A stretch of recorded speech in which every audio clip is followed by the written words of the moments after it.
Hello everyone, welcome back to my channel. ఈరోజు మన ఛానల్లో రెసిపీ వచ్చేసి పుంటికూర పచ్చడి. అదే అండి, గోంగూర పచ్చడి ఎలా చేసుకోవాలో సింపుల్ అండ్ టేస్టీగా ఈజీ ప్రాసెస్లో నేను మీ అందరితో షేర్ చేసుకుంటాను. మీరు కూడా చూడండి. సో ఇంకా లేట్ చేయకుండా వీడియోలోకి వెళ్ళిపోదాం. So let get started the video and try చేయండి. అండ్ మీకు ఎలా వచ్చిందో నాకు కింద కమెంట్ సెక్షన్లో కమెంట్ చేయండి. అండ్ మర్చిపోకండి, let get started the video. Stove on చేసి కడాయి పెట్టి అందులో 1 టీ స్పూన్ జీలకర్ర అండ్ కారాన్ని కొద్దిగా అంటే 10 నుండి 12 దాకా ఎండుమిరపకాయలు అండ్ అందులోనే ఒక వెల్లుల్లిపాయ వేసుకొని మంచిగా లైట్గా రోస్ట్ చేసుకోవాలి. ఇప్పుడు ఒక చిన్న బౌల్లోకి చిన్న నిమ్మకాయ అంత సైజు ఉన్న చింతపండుని నానబెట్టుకొని పక్కన పెట్టుకోవాలి. ఇప్పుడు ఇవి ఇందులో మంచిగా కలర్ ఫ్రై అవుతున్నప్పుడు ఒక ప్లేట్లోకి తీసి పక్కన పెట్టుకోవాలి. అవి ఒక ప్లేట్లోకి తీసుకొని చల్లారబెట్టుకోవాలి. ఇప్పుడు మళ్ళీ స్టవ్ ఆన్ చేసి కడాయి పెట్టి కొద్దిగా 3-4 టేబుల్ స్పూన్ ఆయిల్ వేసి కారానికి తగినన్ని పచ్చిమిరపకాయలు వేసుకొని మంచిగా మగ్గించుకోవాలి. ఇప్పుడు కడిగి పెట్టుకున్న పుంటికూర, మేము పుంటికూర అంటాము, మీరు చాలామంది గోంగూర అంటారు కదా, సో ఏదైనా అనండి ఓకే.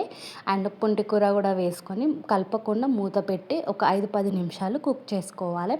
ఇలా పుంటికూర కలర్ అనేది చేంజ్ అవుతుంది కదా, అప్పుడు ఇందులో మనం రుచికి సరిపడా ఉప్పు అండ్ 1/2 టీ స్పూన్ పసుపు వేసుకొని ఒక్కసారి కలుపుకొని మూత పెట్టి మగ్గించుకోవాలి. పుంటికూర అనేది దగ్గరికి అయ్యేంత వరకు మగ్గించుకోవాలి.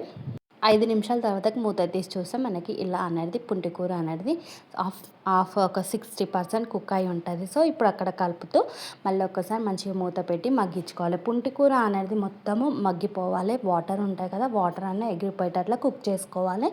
ఇలా ఈ విధంగా బాగా కుక్ అయినాక ఒకసారి మంట హై ఫ్లేమ్లో పెట్టి ఒకసారి కలుపుకొని ఇంకా స్టవ్ ఆఫ్ చేసి చల్లారబెట్టుకోవాలి. ఇప్పుడు మనం ఫస్ట్ ఫ్రై చేసి పెట్టుకున్న ఇంగ్రీడియంట్స్ అన్నీ కూడా మిక్సీ జార్లో వేసుకోవాలి. అండ్ మిక్సీ జార్లో వేసినాక స్మూత్గా కాకుండా కొద్దిగా బరకగా గ్రైండ్ చేసుకోవాలి. ఇప్పుడు అందులోకి మనం చల్లారబెట్టుకున్న పుంటికూర పచ్చికాయలను కూడా వేసుకొని మంచిగా అంతా బాగా కలిసేటట్లు ఒక్కసారి కలుపుకోవాలి.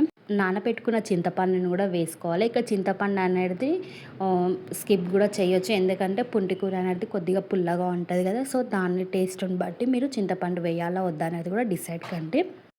చింతపండు వేసాక ఒకసారి బరకగా గ్రైండ్ చేసుకొని కట్ చేసి పెట్టుకున్న ఉల్లిపాయ ముక్కలను కూడా వేసుకొని ఒకసారి మనము బ్లెండ్ చేసుకోవాలి. ఇంకా అది మొత్తం గ్రైండ్ అయిన తర్వాతకి ఒక బౌల్లోకి తీసుకోవాలి.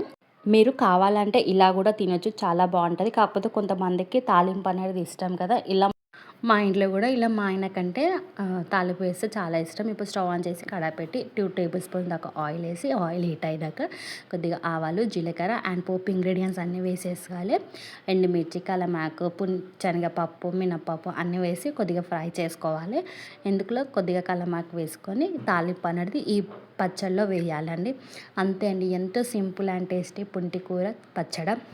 తాలింపు చల్లగా అయినాక మాత్రం వేయొద్దు, కొద్దిగా ఇది ఆయిల్ అనేది ఎక్కువ ఉండాలి కాబట్టి నేను ఇక్కడ ఆయిల్ వేసాను. అక్క ఏంటక్క మీరు మళ్ళీ ఆయిల్ ఇంతగానం వేసిరు తాలింపులా అని అనకండి. సో ఇలా ఉంటే ఆయిల్ ఎక్కువ ఉంటే నెక్స్ట్ డేకి అయినా కానీ చాలా బాగుంటుంది. సో ఎంతో సింపుల్ అండ్ టేస్టీ నా స్టైల్లో పుంటికూర పచ్చడి. సో మీరు గనక ఈ వీడియో చూసి మీరు ట్రై చేయండి. మీకు ఎలా వచ్చిందో నాకు కింద కామెంట్ సెక్షన్లో కామెంట్ చేయండి. So thanks for watching this video and please press the bell icon for more updating videos. Until then, wait for the next video.